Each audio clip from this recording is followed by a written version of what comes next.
We are less than 12 hours away from Election Day. Though it isn't a presidential year, there are several big races, referendums, and school board votes on the ballot.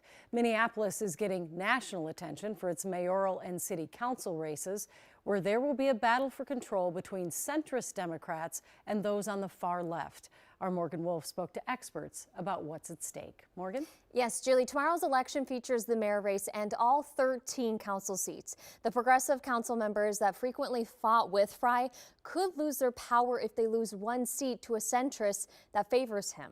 There are 3 incumbents in close races and 3 where incumbents are not running. Experts believe that the contentious mayoral race will attract even more voters for the council races. In Minneapolis, State Senator Omar Fateh is emerging as the leading challenger running against 2-term Mayor Jacob Frey. Fateh, a Somali American who is a self-described democratic socialist, says that he is campaigning for rent stabilization, a $20 minimum wage, and expanding community-based safety programs. He has support from some fellow state senators and Congresswoman Ilhan Omar. Frey points to his record on affordable housing, police reform and accountability, and rebuilding the city's economy after the pandemic and unrest. He's backed by several prominent state leaders, including Governor Walz. It's going to be one of the highest and most expensive local elections that we've seen, and that makes people pay attention. Former DFL lawmaker Jeff Hayden says the election could show how far left Minneapolis voters are willing to go. My sense is that people want to get a little bit towards the middle, and there's still going to be very liberal people and still are going to have the value system of trying to help people. But I do think that they're really worried about the crime and the dangerous crime, especially associated around some of these corridors where some of the unsheltered and encampment folks have been. I mean, I think there are 0 self-professed Republicans on the ballot in Minneapolis tomorrow.